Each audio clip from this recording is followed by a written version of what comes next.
On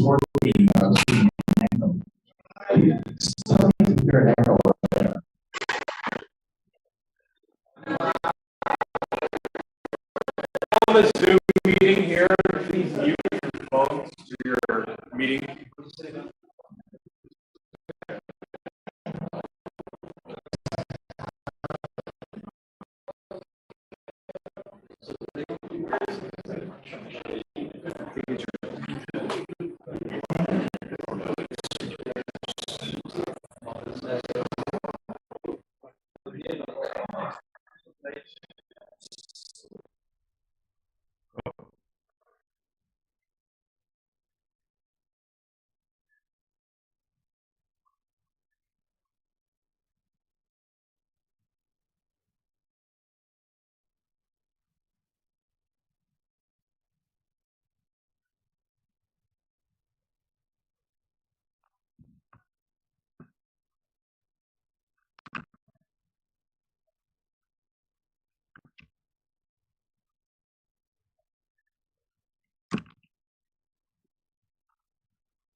Can you hear me now?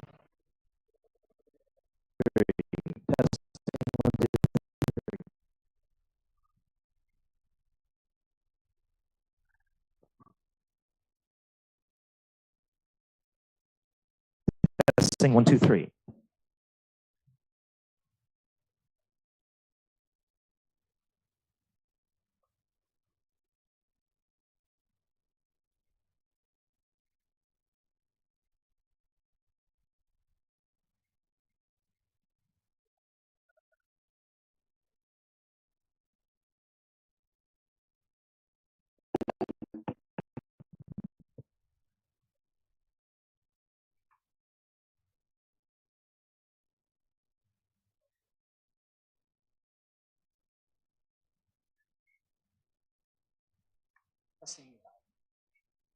I told you I was 30 minutes late.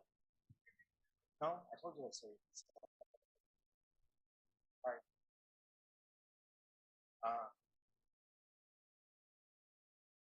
Okay, is that good?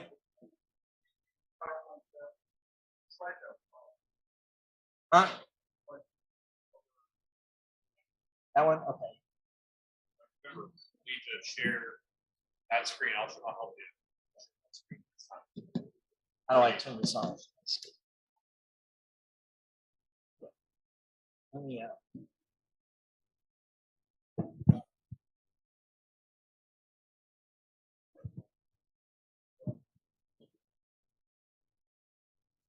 I told you I was late. Yes.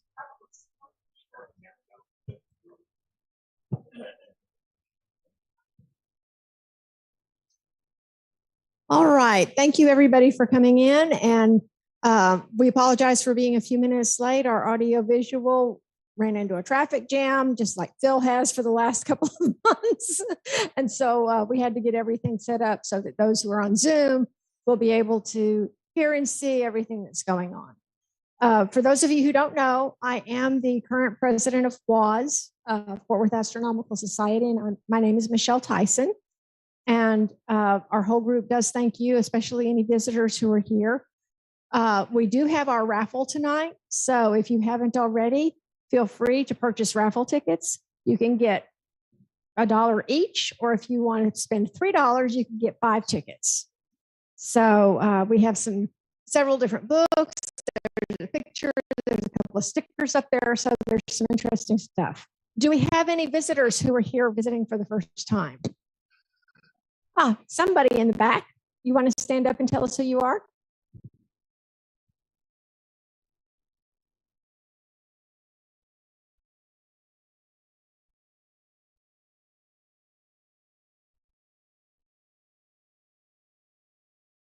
Welcome. Thank you. And some other new members who have joined, and you may have, I may not have heard, since the last meeting, Stan Thines and Will Carlton. And you're somebody different. Your name again? David Jarman. Okay. So anyway, thank you to all of our new members. Are any of those others here tonight? New members? Okay. Hopefully they can join us in the next couple of months. I would like to introduce and thank all of our board members who are currently serving. Again, I'm the president. John Giramini is our treasurer. Zach Smith is our secretary. He helps with audiovisual. Robert Circus is our vice president. And we have 4 board members. We've got Tom Roth, Bill Stage, John Baker, and Cy Simonson. I guess Cy was not able to make this help to support the club and make sure everything runs smoothly.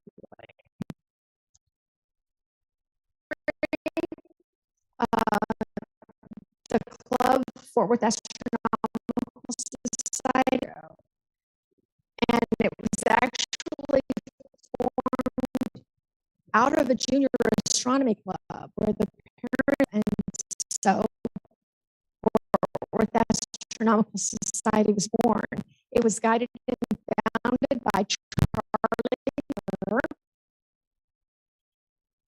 We currently have 179 members and their families, so we are a up and growing club.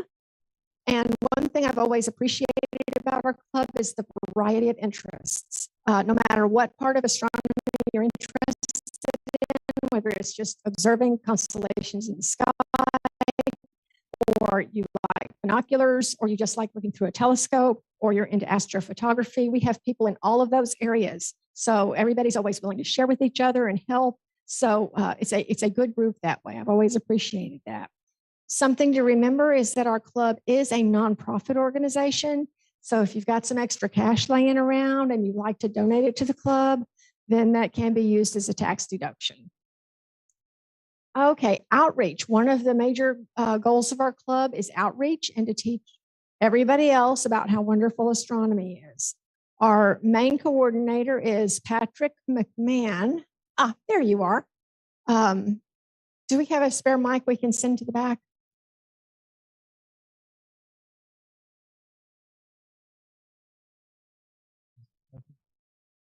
We're working on it, Patrick. I want everybody to be able to hear you. Test, test. Patrick is our main outreach coordinator.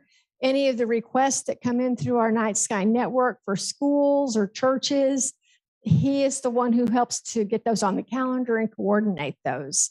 I know we've got Dinosaur Valley coming up when, April the 2nd? Yeah, April 2nd. And then what if we got in between? I got a couple at the end of the March. I was trying to look it up on my phone, but no signal. But I believe I got one in Grand Prairie on the 31st and one in Arlington on the 1st. I'll definitely post these on the e-group. And you can also find star parties listed on our Night Sky Network calendar. Is that correct? Yes, it's there. If you log Okay. on and look in the calendar, you'll find it. And when you do volunteer for a star party, even if you're just there as a volunteer, make sure you log your hours and your time on the Night Sky Network, because the club as a whole gets credit for the number of hours of outreach we have. And as we work with Palo Pinto Mountains State Park and other organizations, and we're going to go apply for grants so that they can help us build facilities, we want to be able to have something tangible in writing where we can say, yes, we actually do these star parties, and this is how many people participate, and this is how many hours we put into it. So it's going to be helpful if we remember to log those hours. Thank you, Patrick. And why don't you hand that mic over to John McRae? Ah, there he is. John coordinates our Tandy Hills star parties. Coming up on the 9th of April, and Can you turn your mic on? oh, should be on. Maybe I'm not holding it. Is that better? Ah. Okay. We have one coming up on the 9th of April. And for the first time that I can remember, that's actually going to be a real first quarter. We shoot for the first quarter, but we don't always make the first quarter, but that is going to be it. And I want to thank everybody that came out on the star party that we had on the 12th. First time, we had about 11 people from the club, around 9 scopes, and maybe 20 people came in. So maybe April weather will be a little warmer and more people come in. Oh, and I would just want to also reiterate what you said. Please log your hours in the Night Sky Network website. And even if you don't want to take your telescope with you, you can always come to the star party and just sort of be an ambassador for the club, because there are always people with questions. There are always people you can help. You can help direct people. If there's too many in this line, you can help direct them to that line, or you can keep track of who's looking at Saturn or who's looking at the moon, and answer people's questions that way. And one more, John Baker is helping us organize a new place for a star party, River Oaks Community Center. So I'm going to let him tell you a little bit about that. The lady that runs the River Oaks Community Center, I talked to her today, and they are incredibly happy to have us. Our first get together with them is going to be this Saturday, the 19th. She said if we have a good turnout, we have plenty of people show up with telescopes and or ambassadors from the club. They are willing to make us a wooden sign for us to keep there at the club, and let's set it out on nights that we're going to be doing something there at the community center. They have wrote some things down here, so let me get these out real quick. The community center is actually going to be at 5300 Blackstone Drive in River Oaks. They're going to cut the lights out for us. Once you kill the lights here at the community center itself is very dark. Not a whole lot. Of course, it's in the middle of the city, so you're going to get a lot of the city light pollution, but the facility is dark. We don't have keys to get in because we're not technically a paying customer, and that's one of the rules that the city has. However, they will supply porta potties for us. We do have, for those of you that need some sort of an electricity for an electrical device that works with your telescope, we have they are providing electricity. We are going to have barricades so we can barricade off part of the parking lot. Again, they're willing to make us a sign. My wife and I live in River Oaks, and when they have something going on there at the River Oaks Community Center, they make these wooden signs that they actually have some sort of computerized miter saw that they'll make these. These signs are huge, and that she said they'd be willing to make one of those if we're going to make this a regular event with them, whether it's once a month or every other month. This weekend, though, like I said, Friday or Saturday, the 19th, we're going to try to get a few people there. They didn't have a chance to put it in the city newsletter because it's a little late, but if we're going to do something regular with them, they're going to have a city newsletter, and they're going to advertise the fact that we will be there. And we're going to have a couple of other people from the city council and possibly the mayor and even the chief of police showing up for this. So they're kind of blowing this up and making it a big thing. But if we're going to do it on a regular basis, they're even going to do a lot more for us. And what's our time frame on Saturday? I'm going to show up between 7 and 7:30, but right now I think we're looking at between 8 and 10:30. Did somebody else have a question? This Saturday, the 19th. Yes, sir. The address again is going to be 5300 Blackstone Drive. That's River Oaks, Texas, 76114. And we'll get that. We'll get that done, yeah. And you can also go to your Maps app on your phone and just punch in River Oaks Community Center, and it'll take you there. I couldn't find my picture, my flash drive that has the picture on it. But if you'll remember back several months ago when we were first looking at this location, they have a parking area that is perfect for a setup similar to what we had at the museum for those who have been around for a while. So we've got like a row of parking spaces next to the field where we can literally work off of the back of our trunks and our tailgates on our trucks. So it's easy to set up in a line. And then there's other parking over on the other side where the general public can park and then come through and look at the scopes. So I think the setup is going to be a really good one. So hopefully we can make that a regular event. And one of the advantages is it's sort of like in the middle of a community. So there will be people who pass by in the street, see us, want to see what's going on. And I'm expecting it's going to be fun. Okay. I think that George Lutch is on the Zoom meeting. Can you unmute yourself? Do you want to say anything about the Prime Focus newsletter while you're here with us this evening? Just send articles if you have them.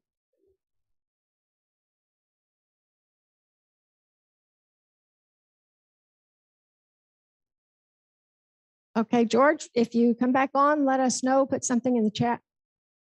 Yeah, just put something in the chat and let us know when you're ready to talk about Prime Focus.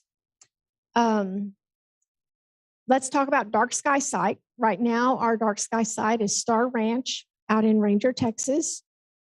We do have through the end of July, and the board is coordinating efforts on how we're going to end up having to decommission that. For the moment, you can go out there. That's not a problem.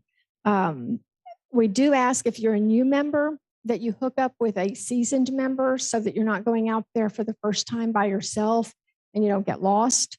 If you'll put word out on the e-group that you'd like to go out, or watch the chat on the e-group, and somebody will usually say, I'm going out on Friday, or I'm going out on Saturday, and you can put word out there and say, I'd like to meet up with you. So let's do that if you can. And I know we have had a lot of new members come out recently.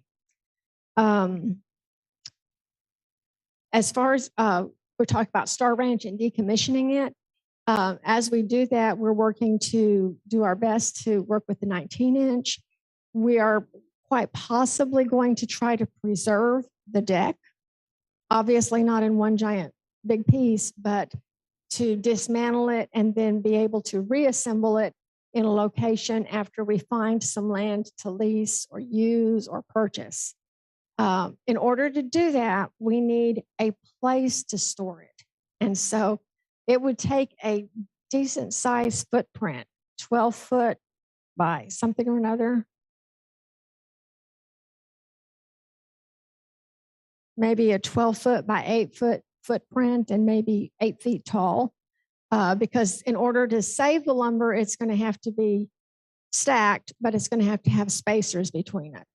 Tom Roth is the one who designed the deck and coordinated the putting up together of it, and he's got a plan to pull it apart and store it, and it'll be numbered so that we can put it back together in just the same way. So if anybody happens to have an extra footprint on some land they have,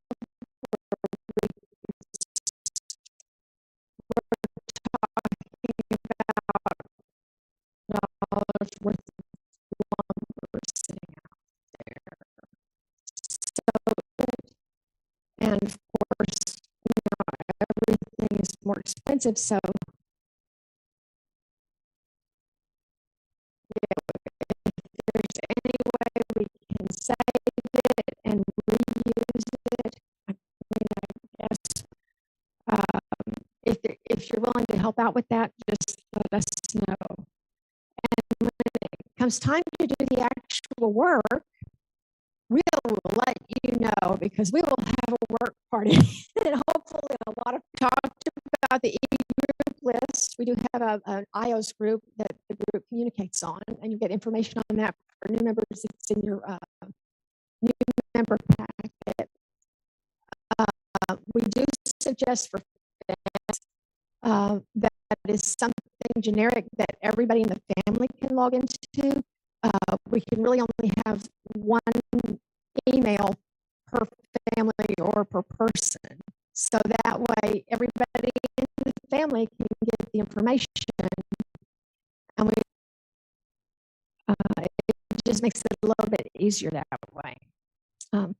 We do have a place. If you'll go into the iOS group and check under Cafe Press, you can purchase things like the FWAS t-shirts, blue and white, and different designs. You can purchase cups and caps and all sorts of good stuff with that FWAS logo on it.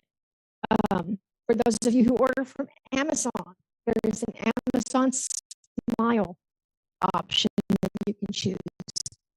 Purchase a portion of your purchase will be donated to the club. I mean, it's not like we earn, I don't think, hundreds of dollars each year, but we do earn a little bit from the Amazon, and every little bit helps with our stuff. 300 a year? Oh, 300 a year. That's not shabby. So if you are ordering a lot, please sign up for that. That's great. After the meeting, we do have a group that gathers at World of Beer. And if you're not an alcoholic beverage drinker, or if you're like me, you would just fall asleep if you drank the beer or wine. They do serve Pepsi and Coke and all that good stuff. They've got appetizers, and it's not even 5 minutes ago. If you plug in the address or even the name of the location on your phone, it'll get you there, no problem. So join us there after the meeting. Robert, are we ready for our presentation? Are we ready for our presentation?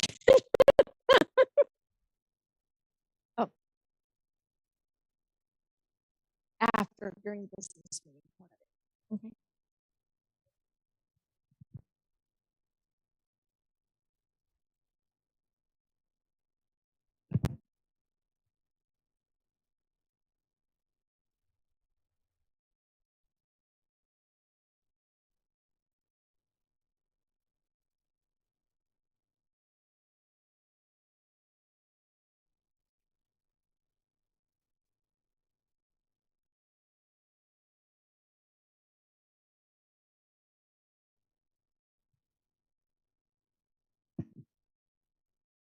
Yeah, my name's Dancote Corner.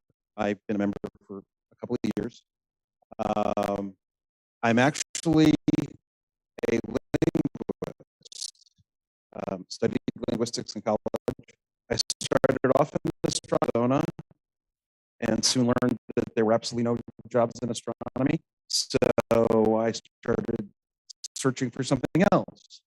I wound up as a linguist and found out there were no jobs in linguistics. So I've been a project manager for the last 20, 25 years, both astronomy and linguistics.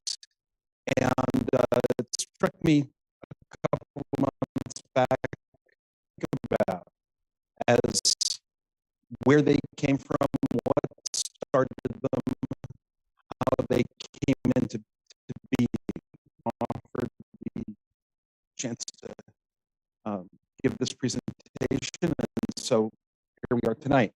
So if you want to flip to the next slide, you're actually going to get a little bit of a lesson in historical linguistics. I can't get away from that. Next button there. English is a member of a language family called Proto-Indo-European or Indo-European. Proto-Indo-European was the language spoken about 6,000 years ago in the area of Ukraine. Okay, so it's kind of central to what's going on in the news today, but that's where it's originally from. And it stretched all the way from Iceland to Bangladesh. So people who speak languages from Iceland and Spain all the way east to Bangladesh all have a similar related language. You want to next tab there, next. There are about 14 branches. Again, you have Germanic, Italic, all these things that you may sit back and go, they're not related, but in fact they are. Different one.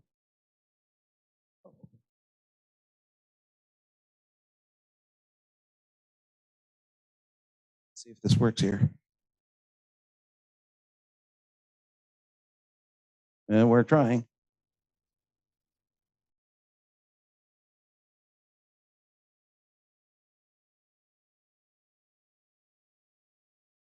Okay, we'll keep it in. Just go ahead and hit the next button there. Okay, English is a member of the Germanic family. You'll see in a few minutes how much English, Old English, is like German, if you're familiar with German. Next button there. English has 1,400 years of written history, so we can actually look at a long history of how far back these terms come from. It's the oldest written language outside of Latin in Western Europe. So it's a very long history, continuous history. And so it's got a lot of information. So you want to hit the next slide.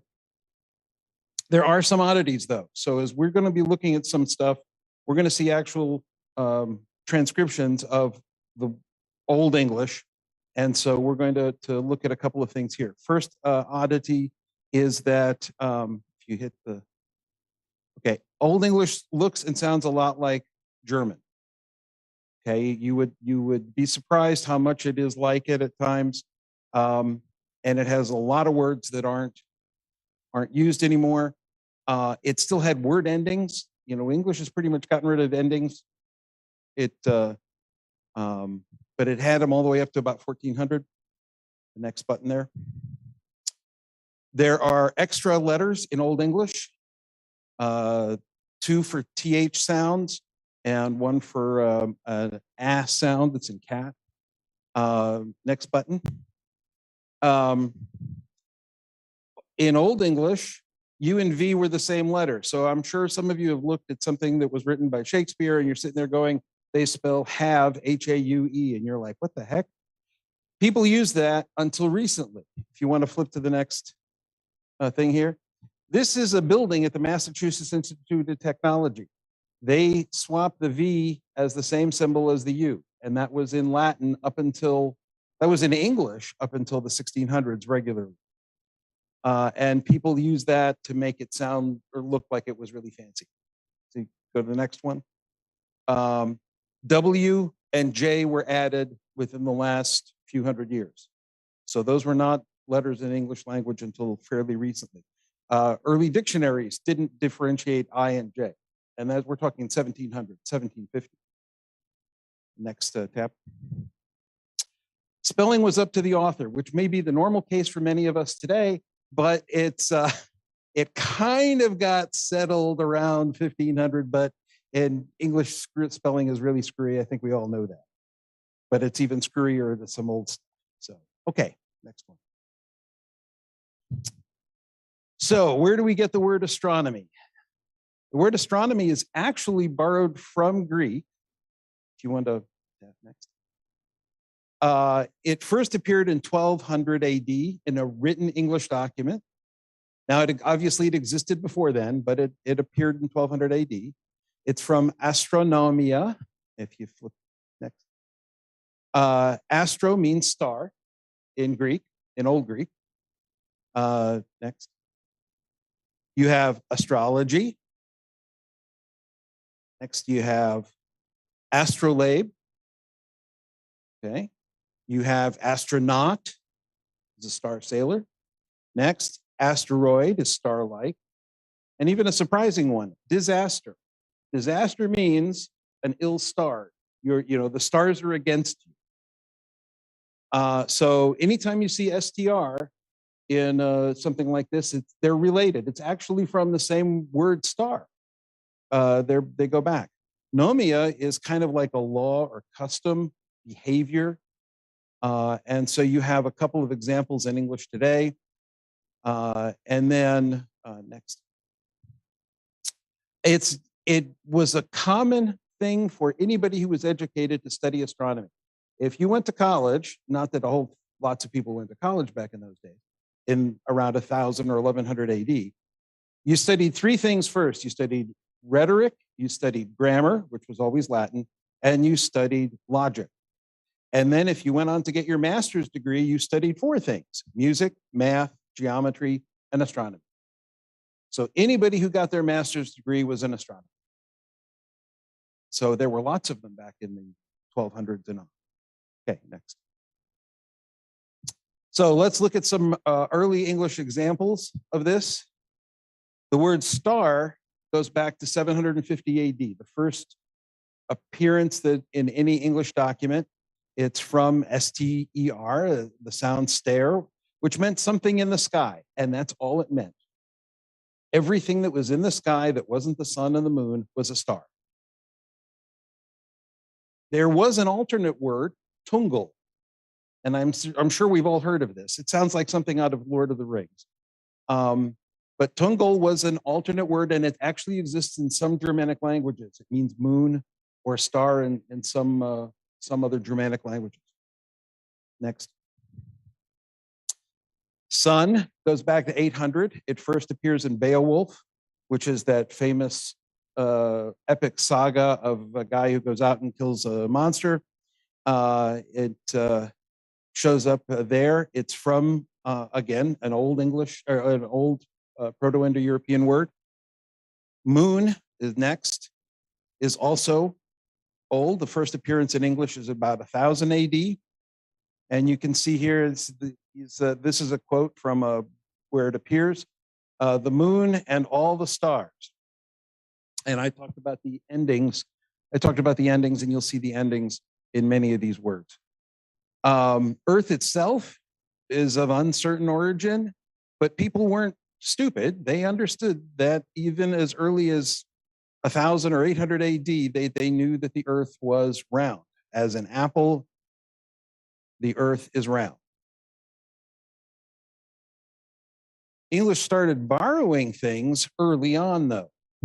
So one of the first borrowings was planets. Planet comes from the Greek, which is a compound word in Greek, and it's planetes aster, a wandering star. The Romans borrowed it directly and into Latin, and English. It came into English through Latin, and that's where that came from. Comet also comes from Greek. Aster cometes, long-haired star. A comet is above all year. This gentleman was talking about how a comet was appearing in the sky all year long, about 1000 AD. Next. Believe it or not, the word sky is borrowed. It's not native to English. It's borrowed from the Norse. We borrowed a lot of words from Norse because the Vikings ran a good part of England for about 300 years. And so sky is one of those things. It used to be, we would refer to heavens. And we still use that word, but sky specifically now means the thing overhead. One other oddity, the word blue is not English. It's borrowed from French. There was a word for blue in Old English, hauen. I'm sure I prefer blue, actually. But it was borrowed from Germanic, and the Germans borrowed it from the Romans. And if you study anything having to do with language, you see that everybody's borrowing from everybody else all over the place. And so that's not uncommon. And yes, the last word there is green. So green is also a fairly old word in English. Where do the planet names come from? They're all Roman, but they don't all show up immediately in English. Mercury is the son of Jupiter. And you'll see it in a couple of places. And for some bizarre reason, and nobody knows why, the Germanic tribes equated Mercury with Odin, the ruler of the gods. And this goes way back to at least 2000 years. And so that's why we have Wednesday. Wednesday is Woden's Day. And if you're familiar with Spanish or French, Wednesday has to do with Mercury, but no, in the English, it's Woden's Day. So next. Venus, of course, is the goddess of love and beauty. The first time her name shows up in an English document is at 1290, and they understood it as a clear star. And there it goes again, the fact that it's a star, it's not a planet yet. Mars, the god of war. Here's an example of the Jove's son is called Mars. Then you have Jupiter. Saturn is all above, and Jupiter sitteth next. And so that was fairly late in the game, whereas Saturn, oddly enough, shows up much earlier. But these are, again, all terms that came from Latin, borrowed from Latin. We don't know what the Germanic tribes called them because there was anybody who was literate would have been writing in Latin or using Latin terminology for something specific like this. So the Germans may have called it something else, or the early English.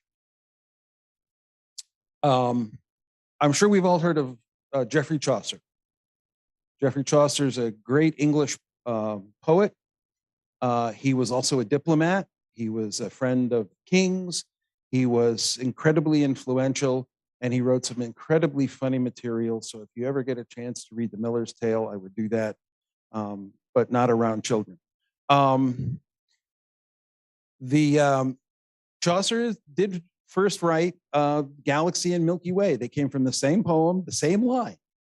And believe it or not, it's kind of a science fiction story where the author goes up above the heavens and his guide says, oh, look, there's the Milky Way. There's the galaxy, which we call the Milky Way. So that's from 1380. He had some others here. Next one. Eclipse comes from Chaucer, the first time it shows up in English. It is from Greek. It actually means covering or forsaken. Somebody's turned their back on us. You would use that word for eclipse.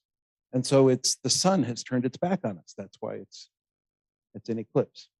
Next. Astrolabe, I mentioned The Miller's Tale. This his one of the young men in The Miller's Tale has a algamast and an astrolabe. Next. And the star Sirius first shows up as a name in a English document. That was in 1374. So Chaucer, there's a number of other cases. We'll see a few more down the road, but these are some of the more common ones that we run into regularly. Next. There are a lot of terms that didn't mean what they do now. Constellation is a early one. Constellation was where the planets were in your astrological chart. It had nothing to do specifically with a group of planets, a group of stars. That came later. That came as in 1556 is the first time it shows up there. Next. Conjunction is the joining of two things. And from an astronomical perspective, it appears in 1583, where they're talking about the conjunction of Saturn and Jupiter. Orbit. Orbit is that socket in your eye. It's not and it's still used in today. But the first time it was actually used in reference to planets or something going around in space was as late as 1649. So it was not, it's something that's changed over the time. Some others here. Satellite, this is my favorite. Satellite used to mean a lackey or bodyguard or a guy who hung around somebody who was famous. It kind of means the same today, doesn't it? The reason it's my favorite is some of the quotes. Why, when this traitor satellite was entered with his company. Well, that's nice. The guy is obviously not a very much esteemed person. And then in 1606, being in the midst of his satellites or parasites. I think the English weren't hesitant to tell people what they actually thought of some of these others. But it was finally in 1645 that it started referring to the things that went around another object. So in 1645, somebody found they had a good telescope. Nebula originally referred to a cloud in the eye. It's Latin for cloud. And originally just meant something in the eye. But by 1718, Edmund Halley wound up referring to a fuzzy spot in the sky as a comet, as a nebula, because it wasn't moving. The comet was moving, the nebula was not. Okay. Meteor. You ever wondered why meteorology is called meteorology? It's not about things coming slamming into the ground. Well, it's because it originally just meant the study of the air, something that's happening high in the air. It then kind of changed in its meaning to anything that's happening way above in the air. And it wasn't until as late as 1594 that you see that it was referred to as a shooting star, what we would call a shooting star. Before that, it was just anything that happened in the sky. And that's why meteorology is meteorology. It's the study of everything that's happening up in the sky. Crater is a Greek term, crater. That's the Greek as well. It originally meant the top of a volcano. Later, it's also meant a cup or a bowl. But it wasn't until 1860 that it was referred to, they used the term crater to even describe something that was on the moon. Now, a lot of these things you're probably thinking, my gosh, that's awfully late. Yes, it is. I mean, you can't imagine in 1860, before that, in 1859, if you said the craters of the moon, they'd look at you and go, what are you talking about? So, next. Observing the stars, some of the things that are up there, how we do what we use to observe them. In this case, zodiac is the stars were organized in a zodiac in 12 different groupings. It's from the Greek, meaning a little animal, little animals. And it often, in Greek, it would have had a circle with it. So it would have been a circle of little animals. And so that shows up first time in 1390. I think that is Chaucer as well. Anything in that era is probably Chaucer, he knew about it. Next. Telescope. Telescope originated in 1613 in a letter to Galileo. And in Italian, and then it quickly moved to English, which is remarkably quick, 1619. The word scopos appears all over the place, as you probably think of in English. I mean, it's microscope, telescope, oscilloscope, anything along those lines. And tele obviously means distant, far. Oddly enough, television is a combination of the Greek tele and the Latin vision, as opposed to two parts that were from the same language. It shows how much both of those are kind of normal in English now.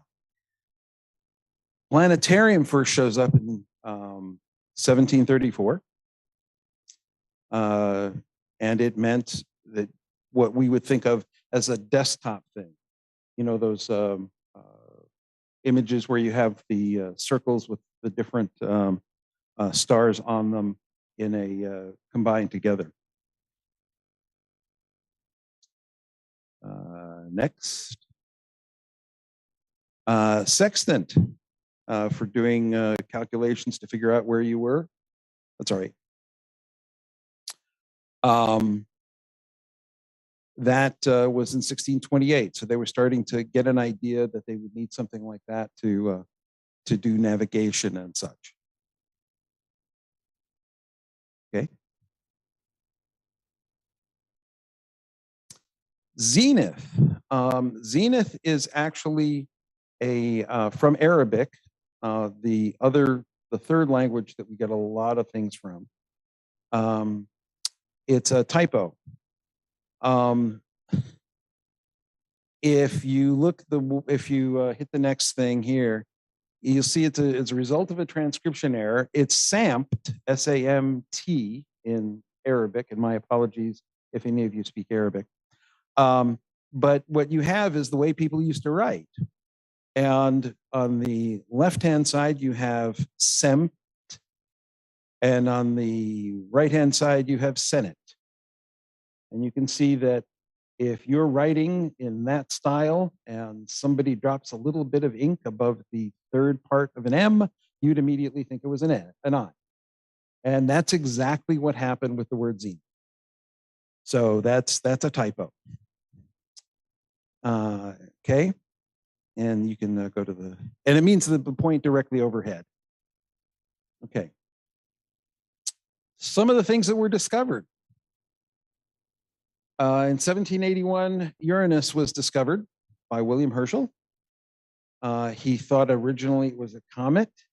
He then realized he could see a disk, so he started thinking it was not a comet. It might be a planet, and he was going to name it after King George. And fortunately, calmer heads prevailed, and they named it after a Greek god. The Uranus is the father of Saturn and grandfather of Jupiter. Now, there were other suggestions, but and we'll talk about those a little later. In 1801, you have the first asteroid discovered. And we talked earlier about asteroid being a combination of star and star-like. Ceres is the first asteroid, and it's named after the goddess of agriculture. That's where we get the word cereal. Herschel, the same William Herschel who discovered Uranus, is the one who coined the term asteroid. But until the 1850s, they were frequently called planets. Now, believe it or not, there were only 4 of them discovered up until about 1845. There were only 4 known asteroids. Now there's like 700,000. The other 3 that quickly got discovered were Pallas, Juno, Vesta, and then in 1845, Astrea. They're all named after the female deities. Oddly enough, they named it Pallas as opposed to Athena, and I couldn't find anything as to why the discoverer of Pallas decided to use the term Pallas as opposed to Athena, because it's referring to the same person. Neptune was discovered in 1846 by a French astronomer. Initial suggestions weren't too bad, Janus and Oceanus, but Leverrier probably would not have gone over outside of France. But he himself, the discoverer, proposed Neptune, and that is the name that stuck that we use today. Pluto, of course, was discovered by Clyde Tombaugh in 1930. That's the official name now, according to the International Astrophysicist or Astronomical Union. It's International Astronomical Union. Other suggestions were Minerva, Kronos, and Percival. So we go with the English mythology as opposed to the Greek and Roman. But it is kind of funny that an 11-year-old girl from Oxford, England, is the one who came up with the name Pluto. I wonder if it had anything to do with a large dog that was also showing up at the time. May have, I don't know. But somehow I can't imagine an 11-year-old girl being interested in the god of the dead. Some more recent additions. This one's pretty funny. The first time the word star cluster shows up is in a bad poem. You see the line there. I can only then be bright in thy pure luster. Oh, then restore thy light like a star cluster. It's like, oh my gosh, please don't publish this. But 40 years later, in a publication in England, the star cluster in Perseus is first used to that word. Oddly enough, light year did not show up until 1864. Now, part of that was because nobody knew quite how fast light was. And so they didn't have a feel for a good distance. It was in the 1850s that what was felt to be a fairly good measurement of the speed of light came about, and the first occurrence is from the publication of the Royal Society for Astronomers, and it defined where this particular star was. Next. Parsec, not the one that's referred to in Han Solo as, I guess it's time for him. Anyway, in 1913, the Astronomer Royal suggested a couple of things. He said, well, we really need to have a measurement of arc second. I think that's a good measurement. And he suggested Astron or Cirometer. I'm glad it came up with Parsec. A different professor, Dr. Turner, suggested Parsec, and that was the one that gained popularity. Supernova as a term did not appear until 1932. The first time nova in English, oddly enough, appears as a specific reference to an exploding star is 1834. But supernova was coined in 1932. That came directly from English. That was just kind of a something that was created in, I believe it was the New York Times. Next. Believe it or not, the term black hole as an astronomical phenomena did not appear in print until 1964. We kind of think maybe that's kind of late for it, but really it was the whole theory and what it was. And, we take it for granted now. We, turn in the news and CNN does something where there's the discovery of a supermassive black hole someplace. And we don't think twice about it, but in 1963 is a term that didn't exist. And until 1998, specifically dark energy did not appear in print as a specific phenomena in astronomy. They may have used it in comic books referring to certain characters, but it was not used in astronomical terms until then.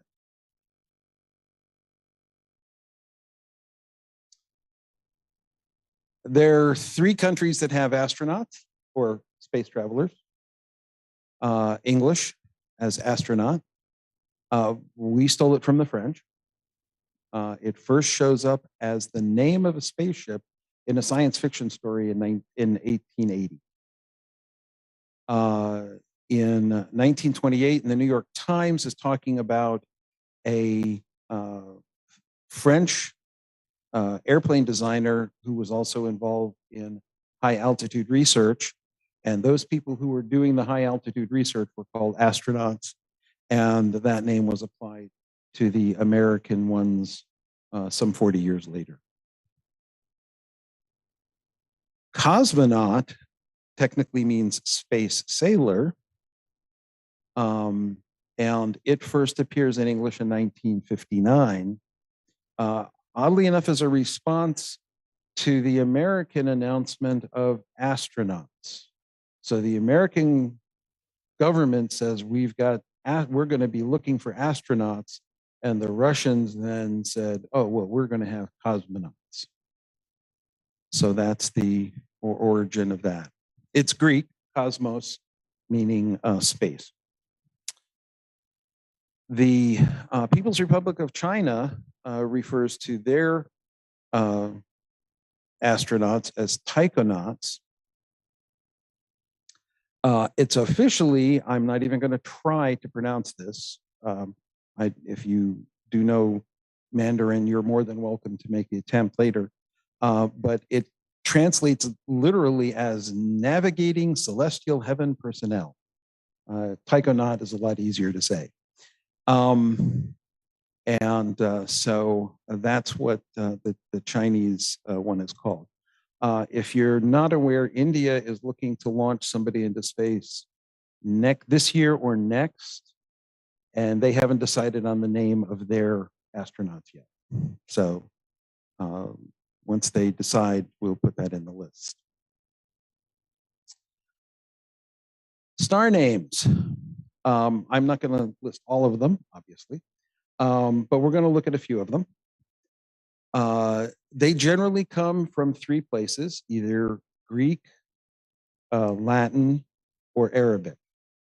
A huge number of the astronomical phenomena that we're familiar with, the terminology originated in Arabic because of all the books that were brought in the Renaissance from, particularly from Spain under the Moors.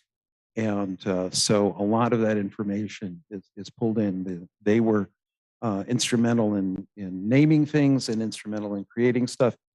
We'll look at a couple of those names in a minute. I mentioned Sirius is the also known as the dog star in ancient times. The Greeks would refer to it as the dog star. The Arabic name is Al-Habor. Procyon is Greek. It actually is Prokuon, and that is before the dog. So in the mornings, if you're up early enough, as eventually Sirius rises in August, earlier, a couple of weeks earlier, you'll see the star that's before the dog star. So that's where Procyon comes from. Canopus is of uncertain origin. It either is the name of Jason of the Argonauts' navigator, or it's a corruption of an Egyptian term that means golden earth. It could be the same. You know, when you're dealing with something that's 3,000 years old, they could certainly overlap because these cultures were dealing with one another. Rigel is from the Arabic.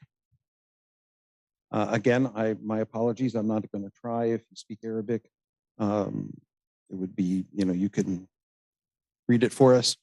But Rigel essentially means left leg of Orion.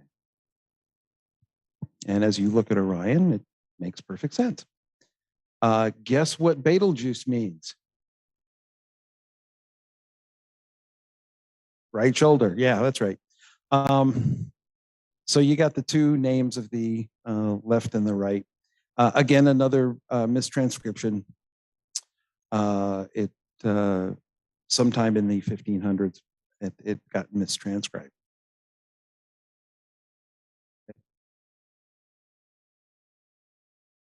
Polaris is of Latin origin, even with precession and the wobbling of the Earth.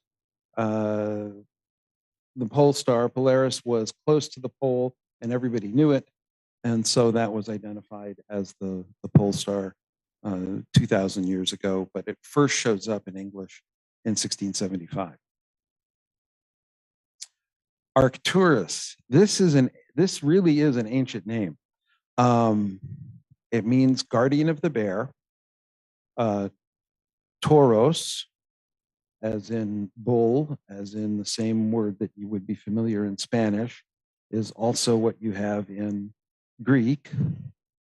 And there's evidence that that word goes back 5, maybe 6, maybe 7,000 years, maybe longer. So Arcturus is the guardian of the bear. Spica is specifically referring to an ear of grain. The virgin would be holding a sheaf of grain, and it would be by her ear. That's where it comes from. Vega also is Arabic. The eagle or vulture is falling. It depends on which dialect of Arabic, apparently. And then Deneb is also related to the same type of thing, meaning tail. And Altair, also from Arabic, is the flying eagle or vulture.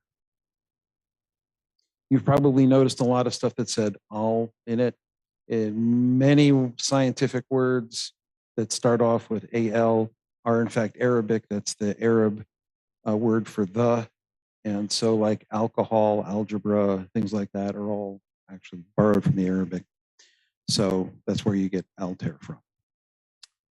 So that's kind of a brief overview of many of the basic terms that we use.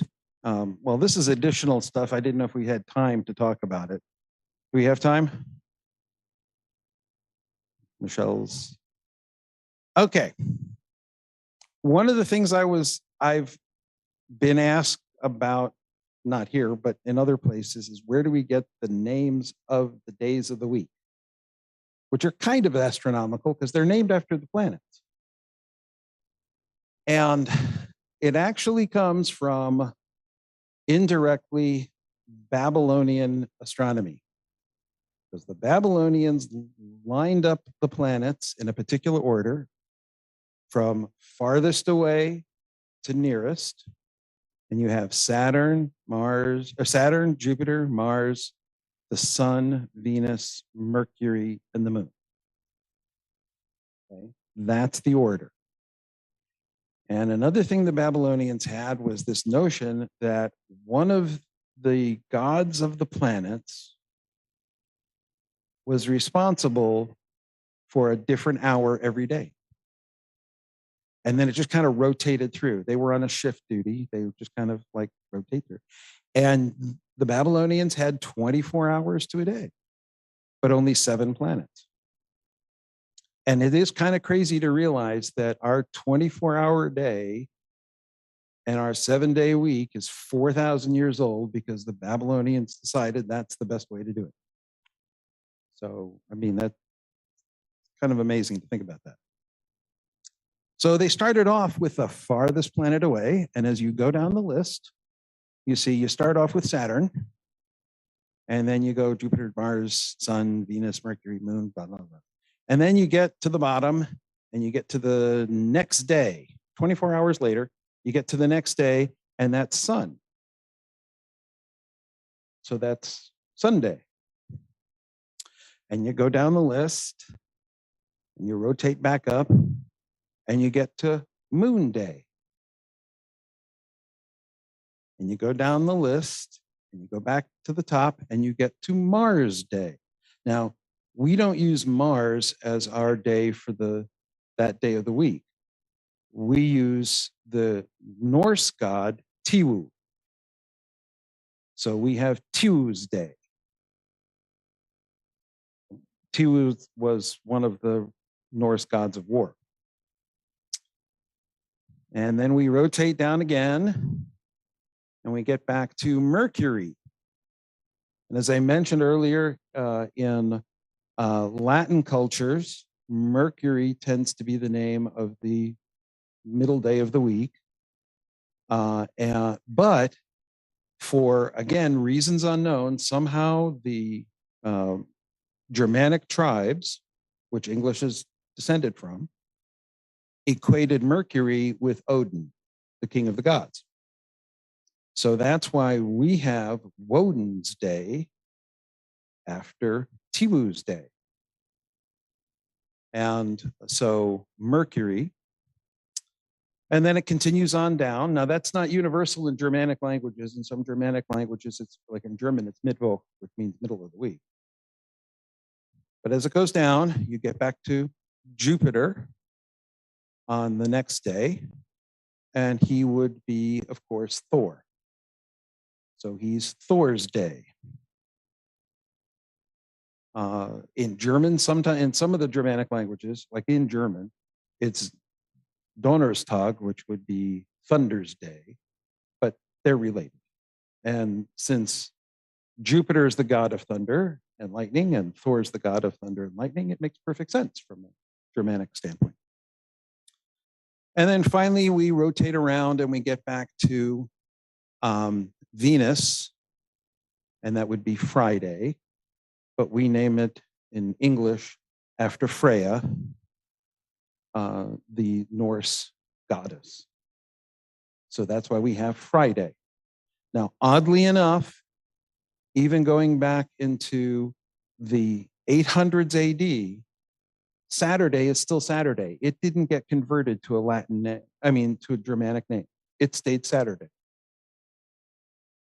But all of the others, and Sunday and Monday, of course, are using English terminology for that.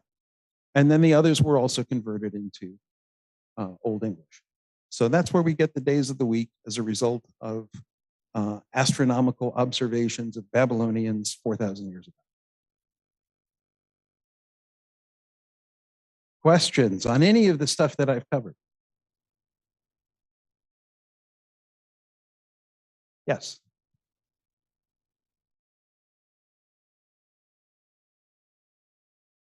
Is the color blue one of the last colors to be added? It's about the 6th. They actually, as a linguist, I studied Berlin and Kay, the two men who wrote the definitive book on color terminology. I know that hurts. About 50 years ago, two linguists wondered why some languages had like 9 colors for basic terms and other languages had like 11. English has 11. And so they wrote a book. Berlin and Kay is the name. I would suggest looking it up. It's a great book. It's not very thick. It takes just a couple hours to read through, but it's a very interesting little book, and it explains where the sequence of color terms comes in. So yes, it's not usually added early in a language. Other question? I guess not. I've answered all of them. You're very welcome.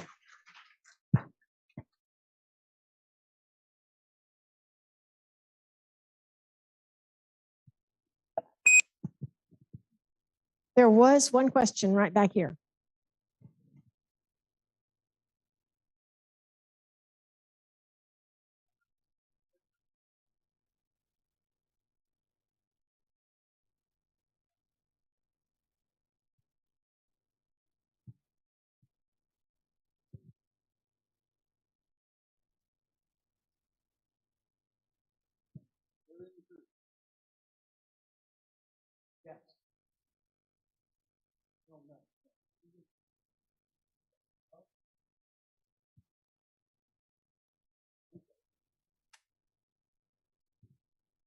Someone asked about if Celtic languages were a member of this Indo-European language group, and it is. Celtic languages are a member of the Indo-European language families, but they are a relatively small group now. They used to be through most of Europe, Germany, Austria, France, Spain, were all Celtic speakers until the Romans got in the way. So now they're pretty much limited to Wales, Ireland, and Brittany. Northwestern France speaks Celtic. And Scotland, yes, I'm sorry. So yes, that they're in the group as well. Thank you very much. We appreciate it. Okay. That was very interesting. I don't think we've seen a presentation on that type of derivatives from everything that we see every day and work with every day. So that was very interesting. Let's draw for our raffle. I know there's a lot up here. We're not going to keep drawing numbers. We're just going to have like 4 or 5 winners so that we don't go through the routine of having multiple winners. So the last 4 digits are going to be 9942. Oh, okay. Winner right back here.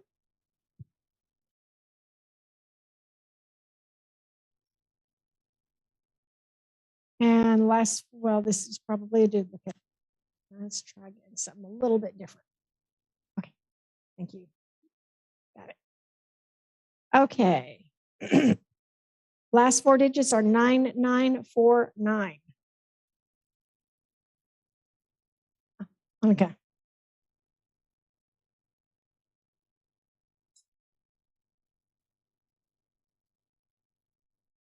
Okay. Last four digits. 9946. Okay.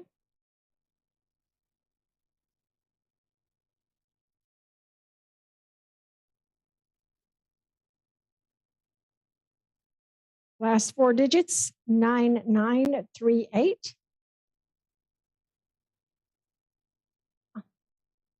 Mom's got something. Let's see if we can get one more winner. It's probably from the same batch, 9937. Okay.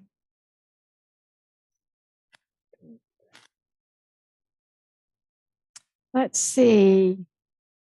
9950. Another duplicate. We'll see if we get one more duplicate. We'll call it quits for the evening. Probably is 9951. Okay. We will save the rest then for next meeting. And thank you for your participation, because all of this money does go into the club fund for the raffle. Okay. Thank you. Let's get down to business. And this is where we're going to talk about all sorts of fun stuff. And I know Robert's got some stuff to share with us.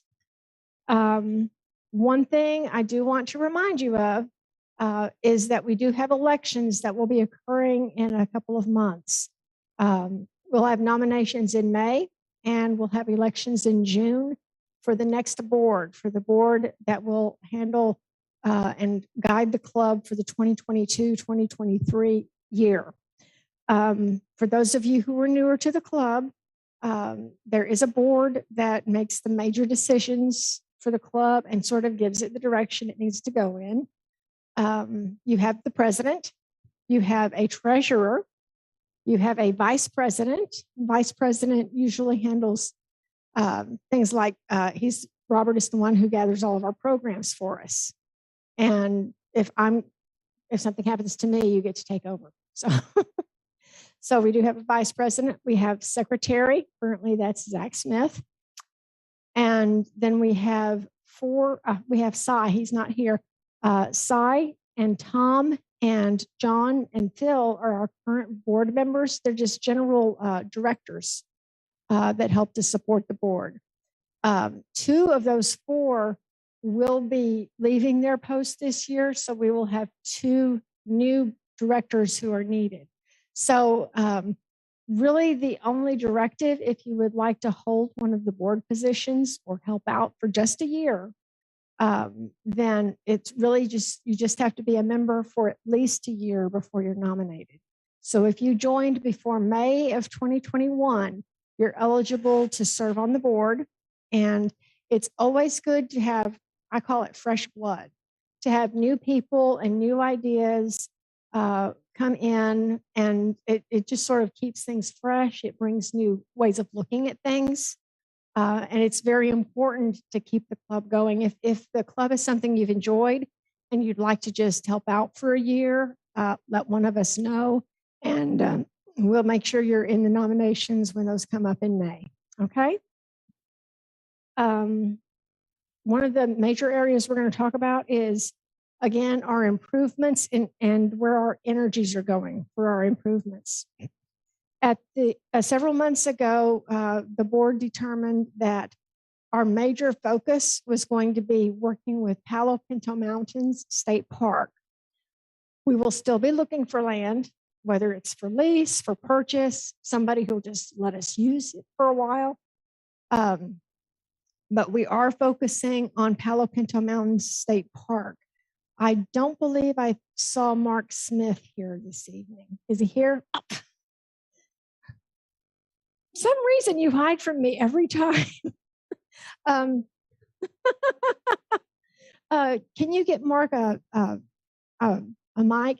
We had a meeting with the state parks partners, and since Mark is sort of our person who's sort of our representative to Palo Pinto Mountains, I'll let him give sort of a summary.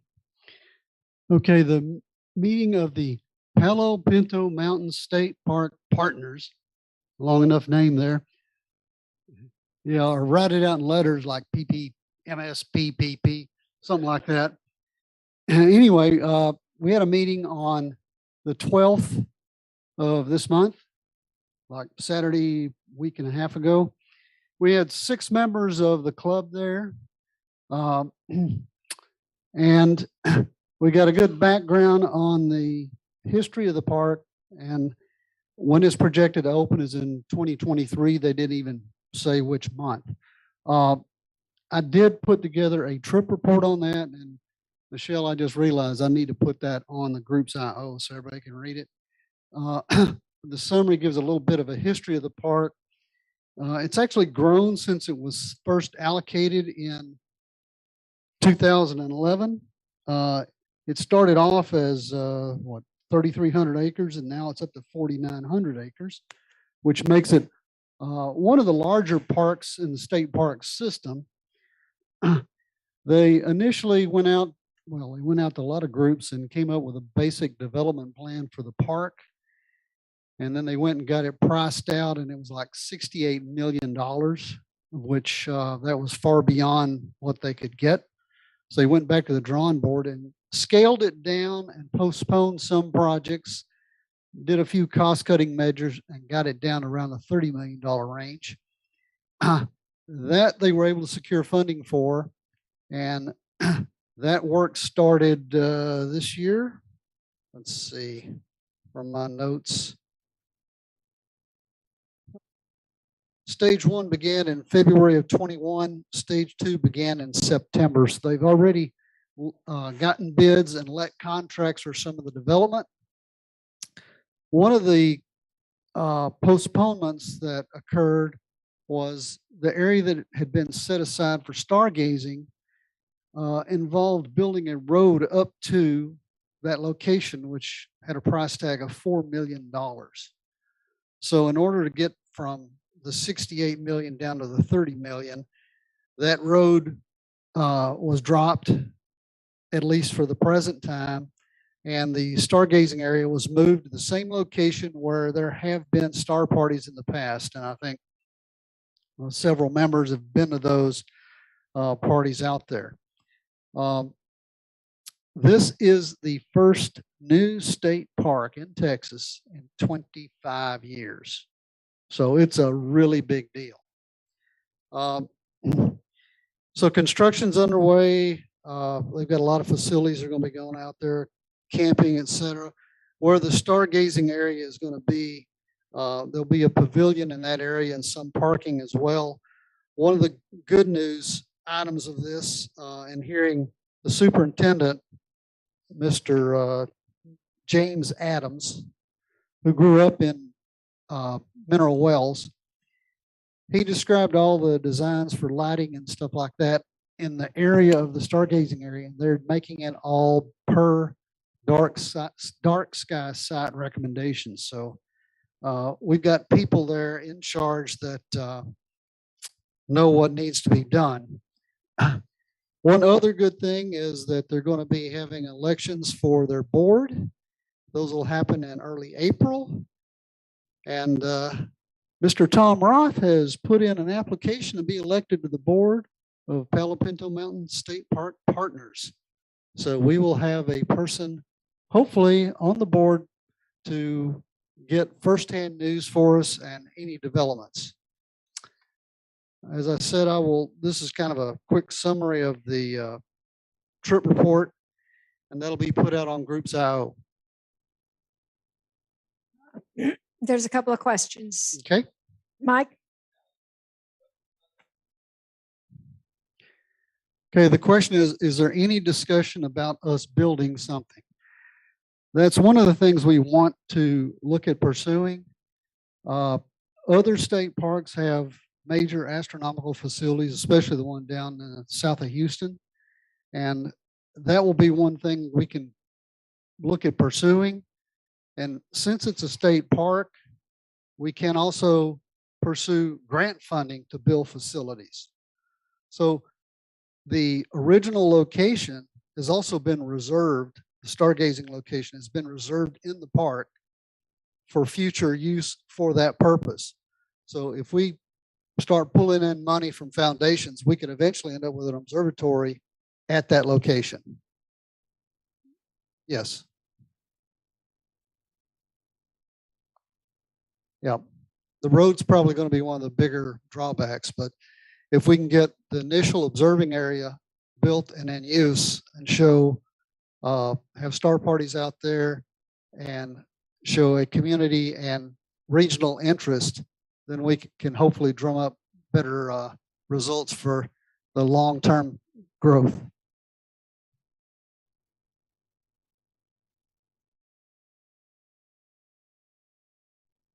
No, it's not particularly bad location. I guess people that have been there for star parties can comment much better than me.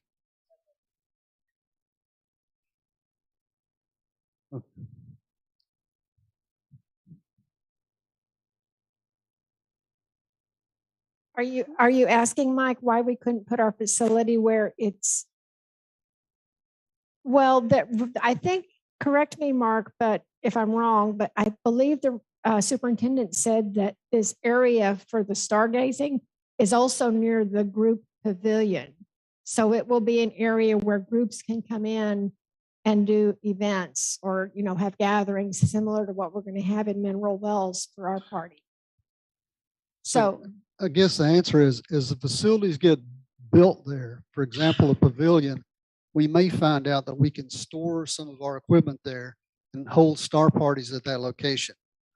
And hopefully the pavilion is going to include restroom facilities, et cetera, so people can go out there. One really nice thing about this place is access is quite easy. To go out for this meeting, to get to Strawn, the little town right outside the park, took me 1 hour and 6 minutes from Bridgemar. Yeah. With 4,900 acres and the town of Strawn itself committed to dark sky criteria, I think it's going to be about as good as we can hope at that distance from Metroplex.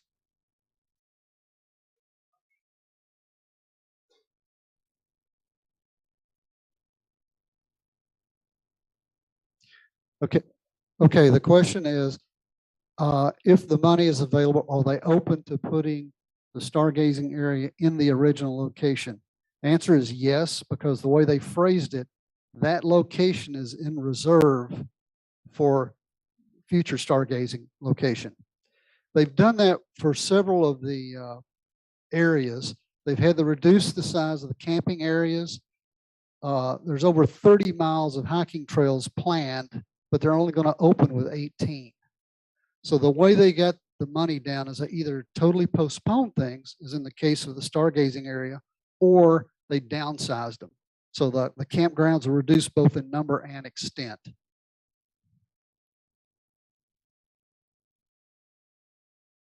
any other questions? Okay. I'm going to suggest that you go online to be an individual member of this Palo Pinto Mountains State Palo Pinto Mountains State Park Partners is like $10 for an annual membership. So it does not cost much to join as an individual. And the more support they have, I think, from those who are interested in astronomy, the better our chances of being able to develop in the future. And I think it's important, even though we've got, I'm going to call it sort of a temporary area near this pavilion, if we are involved and help them with star parties and maybe do something like store equipment or even have some small types of improvements that we can do on a small scale in that area on a temporary basis, that'll prove to them we're serious. And as we get our grant monies, we'll be able to work with them more easily and more quickly to get the permanent astronomy area built up. I know that we're also, if I'm not mistaken, a business member as a group. The FWAS, Fort Worth Astronomical Society, is a member. But if you can join as an individual, take that step just to show some commitment to them. And I think it's great that we might have somebody who's on the board to represent the astronomy side, because I was surprised they don't have a member from one of the other clubs. as a part of their board. But it sounds like recently our club is the only one that's really shown a major interest in some of this. So now that doesn't mean that we won't partner with some of the other clubs, because we've got the Dallas Club. They used to join us for star parties out there when we were able to hold them. And I think James Adams said he's also spoken with some members of the Central Texas Club. So it may be that several of the clubs can work together to get the astronomy area built up out there. And as I said, just because this is our major focus for our energies and our monies right now, does not mean we're not searching for different areas to lease or purchase. And I think Robert Circus has been involved in this land that some of you have been reading about that's near Henrietta, and he's sort of got an update for us.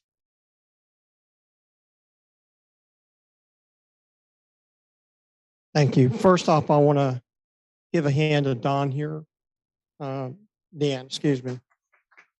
I know from my own experience doing these presentations, it takes time and effort to build them, and really appreciate him volunteering. So that segues into, this is all of our time together. So if I would encourage you, even if it's 5 minutes that you want to talk about something, let me know. We'll get it on a calendar.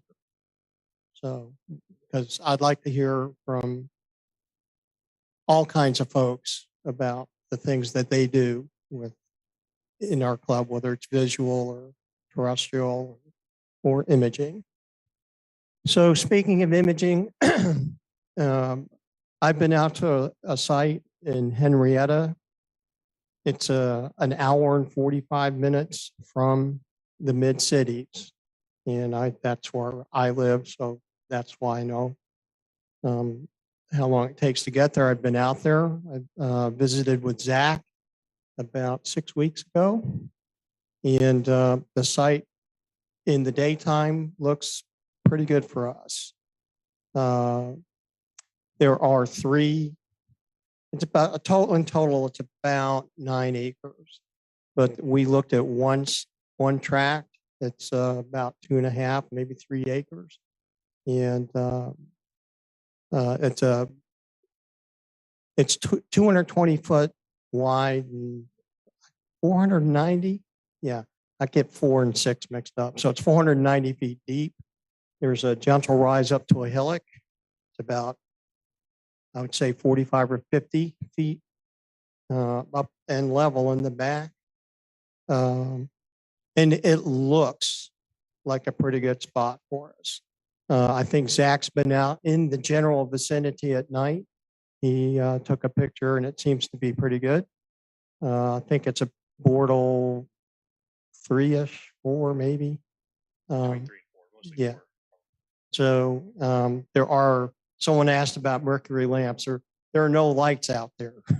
So one of the things that we can do is I've been speaking with the realtor, and we can go out and try it out. So what I would like to do is I would like to schedule a Friday and a Saturday, 8th and the 9th. I'd like to get 2 groups of 6 or 7 folks to go out, visual, imaging, and then hear what you all have to say. And then we'll talk about it at the next meeting to see if it meets what we need, and then what the potential next steps are. So if you're interested in going, just let me know, or just send an email to the group, and we'll get things set up. We didn't put all the photographs out. Okay. Zach and I took about, 100 photographs. So the board has them. We'll get them out into the group public domain, and you can have a look-see at what we're talking about. We have photographed the plat and all that kind of stuff. Yes, sir. The 8th and 9th of April Friday the 8th, Saturday the 9th. I would like to go in a couple of weeks, but I can't. So the other thing I forgot to mention, there's 3-phase power right there. And if we want to, we can dig a well for water. But the most important thing is, one of the key things was having access to power, and it's there. I'm sorry? The owners has it listed this week at 37. Last year, he had it listed at 30. Zach and I have had, we had a long chat with the guy when we were out there. He's a very nice fellow. And my thinking is he wants to, basically he wants to retire. So I believe the price is going to be negotiable. So, yes, sir. I'm sorry.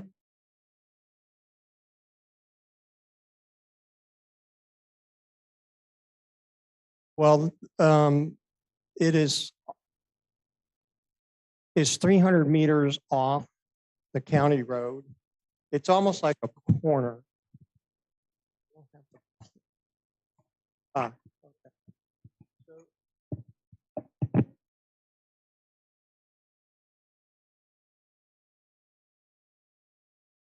Goes like this. There's a right here. And there's a okay. So the area we're primarily interested is this lot. There's a paved county, and to get there, it's all paved. It's all highway and county road.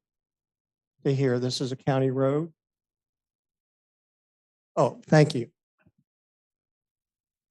Okay, so this is county road. This is Caliche. Okay, the area we're primarily interested in is basically from here down to about here, 220 feet. Okay. Oh, thanks. And then 90 feet, probably up there where the ATM sign is. About right there. You go. Yes. And the power is here. Now you'll notice there's no entryway. The county will put one in for free. That's what taxes go for. The owner lives right there, and he's planning to move on the down the slope out of the way. Yeah. So, and as far as the other property, we would also make the stipulation that we get the first right of, if he chooses to sell it or anything else, we put some stipulation in.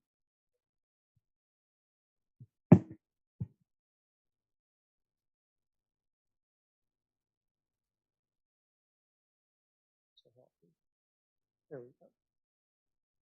So the hillock I was talking about is right up there. And it's a gentle, it's not hard to get up there. It's gentle slope. And it's right across here. Yeah, we have a pumping station, but the hillock gets us above that elevation where it's I mean, below the horizon. So anyway, I think for us, at least, the next step is to actually go and try it out. And then if it doesn't work for us, it doesn't work, you know, and if it does, we can figure out as a group whether it makes sense for us. Yes.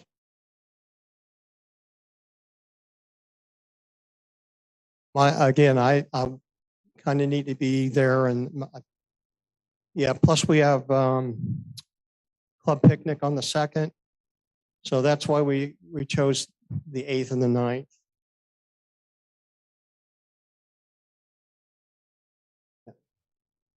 Yeah, so. Um,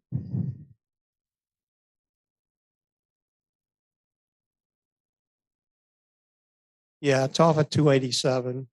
And what's the lake, Zach? Yes, I think it's Arrowhead. So, yep. So that it seems to be I think it's worth the investment in time. Yes. What's the neighbors around it? The only neighbor around it is the distillery and the owner. So,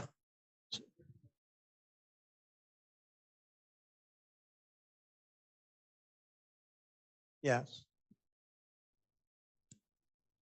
And the only other, there's a large antenna, right, Zach? A radio antenna, or am I getting confused with something? Okay. So.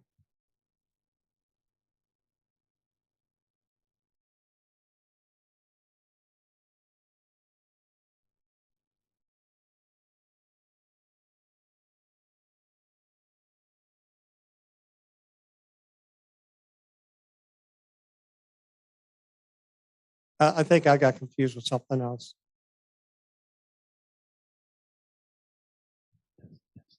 Testing, Any other questions? test. Okay, thanks.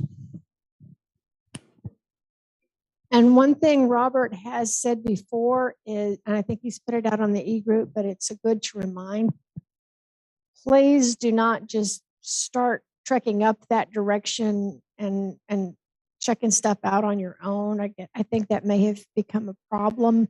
And so we need to keep it controlled and going through Robert right now so that the owner knows who's coming up and what's going on. So we will let you control all of that for us.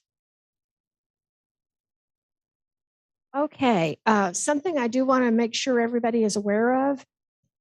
It's not a vote that we're going to take tonight, but we want to make you aware that we are going to be requesting as a board, requesting a change to the bylaws. And this is a very simple one. It's basically to make a change from referencing two dark sites, specifically Thompson and Star in the bylaws, to a more general location. Right now, you've got a clause in there that reads, all new members are required to read and sign a hold harmless agreement and code of conduct agreement for both Thompson and Star dark sites. These documents are to be turned into the secretary or membership coordinator before the membership is complete. The dates of the signatures will be stored in the Night Sky Network.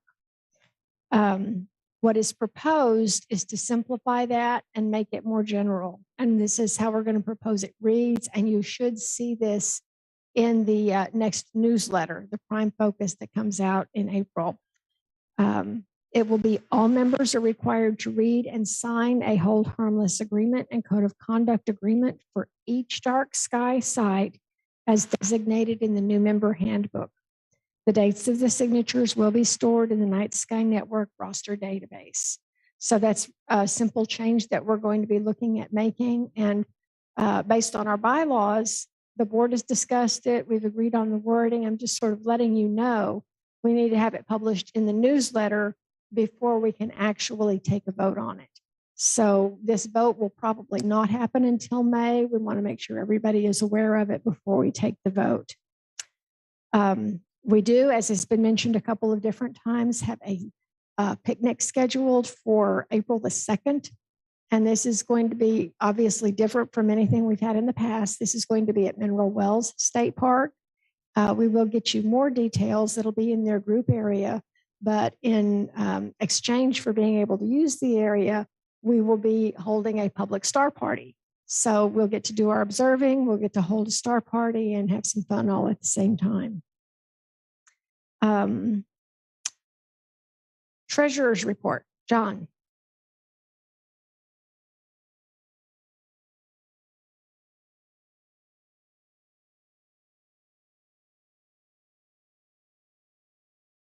Hello. I'll keep this pretty simple because we're running toward the end here. Right now, our primary expenditures is to, we have sent, in fact, UNT a check for the rest of the year, which is June through November. And we're also waiting on the liability insurance. This week, I've had several discussions with our insurance agent, and due to the size of Star Ranch, the $1,600 or so that we were paying before is going to be reduced by $300 or $400, even though the amount of the equipment we have has gone up a little bit. So all of that's been sent to the mothership and through what he called a renewal. So we're waiting for that to come back with the actual final figure. You want to scroll down beyond that to where the graph is, please? Right about there. So just want everybody to be aware of how our membership is moving. And we have this, and we're right almost where we were a year ago, which is really encouraging. What would be even more encouraging if we could avoid the steep chasm that occurs when renewal happens. So if there's something you would like to see done or what would facilitate you staying, we'd like to hear about it. It's much cheaper to keep you than it is to bring somebody else on board. We've had an internal examination on the financial system. Mark Smith and Robert Circus reviewed the detailed receipts and postings and whatnot. And so that process has been completed, and the final report of that will be available early next month. There were comments in March's APSIG meeting about what was the status of the survey that was done on E-Group, I think in maybe 2020. And we just got into a rather precarious situation there. We had no board minutes for the day in which it was presented, and the day in which the presentation was done, we had no YouTube video captured. So it was sort of unfortunate, but that's how it happened. Since then, I reached out to Ed, who did that work, and he sent me the presentation, which I'll post on the E-Group. And I've already posted the memo that explains what the results of the survey showed. So if you're interested in seeing that, you can go into E-Group and find that entry there. And I think that may be enough. Is there any questions for the, if there's anybody here that would like to join, I have the please join QR code sitting up here. Otherwise, are there any questions for the treasurer? Great. Thank you. Thank you for all your work, John. We appreciate you on that. And I know you noticed his initial figures of what we have in savings and in checking.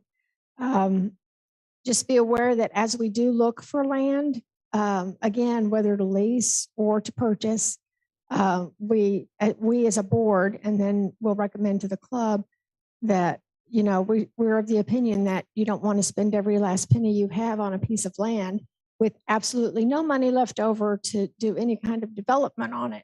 So we will take all of that into consideration as we do look at investing in Palo Pinto and investing in any land we may or may not find. Are there any questions, anything from the board that I forgot to bring up that we discussed last week? Michelle, I did. George Lutch asked me to mention that if you have any ideas for articles for Prime Focus, please let him know, and he'll work with you to get that in the next edition or future editions. Okay. Anybody else? Okay. World of Beer. Thank you very much for coming. We'll see you next month.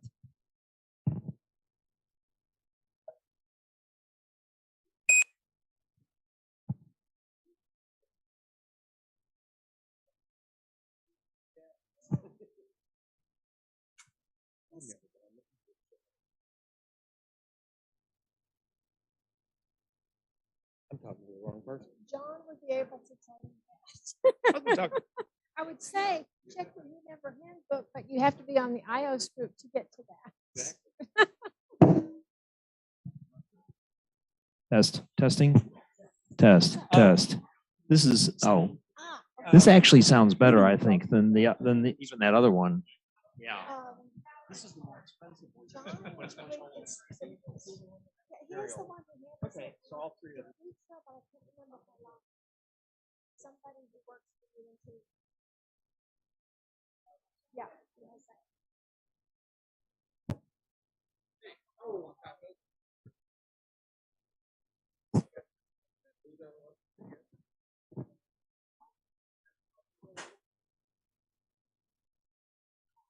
Of course, we use